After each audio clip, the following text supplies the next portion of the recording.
In the West consciousness philosophers, in Indian philosophy, there is a debate. Why did God create the world? Now, if you ask a person who's in depression, he'll say, God created the world to torture me. Well, Shandilya says, Mukhyam tasya hi karunyam.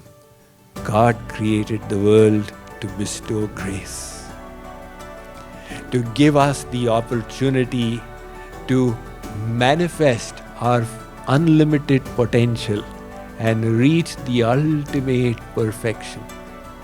The God created the world so that He can share all He has with us. But the problem is, to share all He has with us, we have to become qualified till that point. There was a billionaire. He had a 15-year-old child. And the child was in his office and the billionaire had gone out. The child just started scavenging the office and he discovered a newspaper. And it had his father's name. And the article was, Billionaire Adopts Orphan Child. He looked at the date, it was 15 years old newspaper, which meant that his father had adopted him. He was shattered. When his father returned, he said, Papa, is this right? Now the father was crestfallen. My child has discovered, yes, my child, it's right. You adopted me, I'm not your child. No, beta. The son started crying. He said, Father, why did you adopt me? The father said, my child, I am a billionaire. I have got everything that money can buy with 1,000 million. But I did not have anybody with whom I could share this.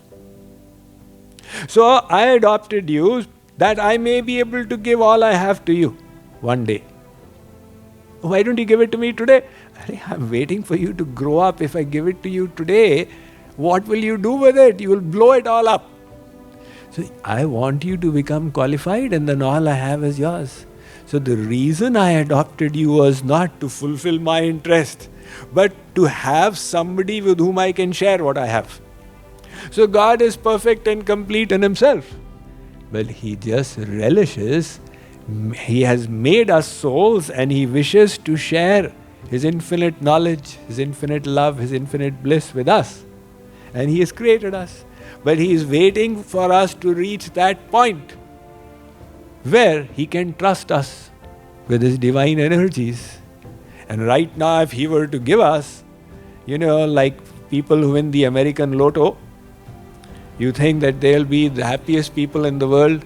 But repeated research has shown that 1 year after winning that award of $800 million, their level of happiness returns to where it was before winning. Because they either blow it up or they make their life into a mess, they get divorced and they get into drugs, or their relatives trouble them, etc., etc. They suddenly got the jackpot and they didn't know how to handle it. And God says, look, I will not spoil my children like that. I will just give you a little bit and see what you do. So He has given us a little leeway. And then when He sees we are better at it, He'll give us more and more and more. And He says, it's all there for you. It is your dayabhak. My property is your dayabhak. Your uttaradhikar, like the parents' property becomes the dayabhak of the children. So it's all yours, my child, but become competent. So God has created the world as a form of grace. And having created the world, He makes all His energies available to us for our life. Now we tend to take it for granted. I'm breathing, what's the big deal? What's the big deal? One COVID patient, his SpO2 count, it fell from 98 to 95 and he got worried, and then it went to 90, he got more worried, and when it went to 84, they put him on that ventilator. So of course it was a little comfortable, it saved his life. And later on, when he recovered, the hospital sent him the bill. And looking at the bill, he started crying. So the management said, "Is the bill too much for you?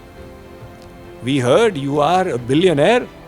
This should be peanuts." He said, "I am not crying because I can't pay the bill. I am just crying because God has kept me on His ventilator for so long and He never sent me a bill. I have been breathing His oxygen all the while. I didn't even say thank you, God." So all this that we are receiving, it is all His grace. But it's a question of developing that sense of gratitude. One person went to Rabia Bhasri. Rabia Bhasri was a Sufi saint. So he was complaining, "I am getting a splitting headache, how bad the Lord is and how terrible He is." So she asked him, "Did you have a splitting headache like this before in your life?" He said, "No." "How old are you?" "I am 28 years old." So 28 years, you never had a headache. Did you ever thank God? "Oh God, thank you so much, I've never had a headache." No. Then what right do you have to complain when you have a headache? So it's like whatever we get, we take it for granted. And whatever we don't have, we keep on complaining. But when we develop the attitude of gratitude, then we will realize what a wonderful relative of ours He is. In the world, we have relatives, but the basis of worldly love is self-interest. Wherever self-interest gets harmed, then the biggest love, whether it be of Romeo, Juliet or Laila, Majnu, it all gets dissipated. On the other hand, God is such a relative of ours that we keep on saying, "There is no God. I am a communist, Marxist, Leninist, fascist." And God gives the water, air for us as well. In Kerala, when the communist wave was in full swing, so one of their preachers, he stood in the lawn and he said, "There is no God." And he said, "I'll prove it to you, there is no God." People said, "He's going to prove there is no God. Swamiji has never proved there is God. He's going to prove there is no God." So he said, "If there is any God, He should be listening to me. I am challenging Him. Let Him come here and kill me in 1 minute flat. And if He cannot do it, that means there is no God." He kept his watch in front. Is it open challenge to God? So after a minute he said, "Look, I told you." People who had gathered in the lawn, they were all silent. Then what is no way to refute this guy and his atheistic arguments? And once Swami Itawara, he came up to the rescue. He said, "Look, God is our eternal Father. Now you are challenging Him that if there is a God, He should come and kill me. Supposing a child was to challenge the father that if there is a father, he should come and kill me. Will any father come and kill the child just to prove that he exists? So He is a loving God. So He is bestowing so many graces on us. The worldly relatives, you misbehave and it all finishes. And Hari to virodhi ko bhi Govind Radhe An jal vayu sab kuch de bata de Jag to virodhi ko Govind Radhe De nahi kachu sab Chhin le bata de. So, our eternal relationship is with that Supreme. Now understand it through simple logic. You have the ocean and so many waves that arise in the ocean. And the waves, they travel with each other. Sometimes two waves seem to be so intimately related, like the husband-wife walking arm in arm. So these two waves are going, you say, my God, these are bosom buddies. साथ ही जिएंगे, साथ ही मरेंगे. But then one wave subsides and merges into the ocean, and the second wave subsides and merges into the ocean. Now, was there truly a relationship between the waves? If it was, where did it go? They both arose from the ocean, went back into it. Their relationship was with the ocean. So likewise, our eternal relationship is with God. Now today somebody asked me, Swamiji,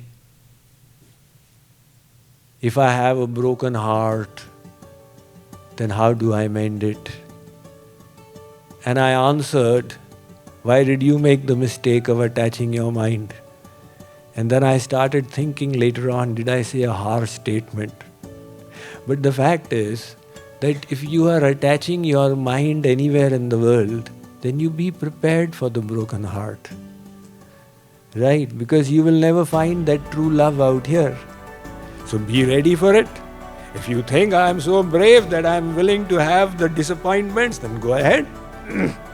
So, otherwise remember, our eternal relative is that one Supreme. So, from Him we have arisen. He is our goal, He is our basis, He is our everything.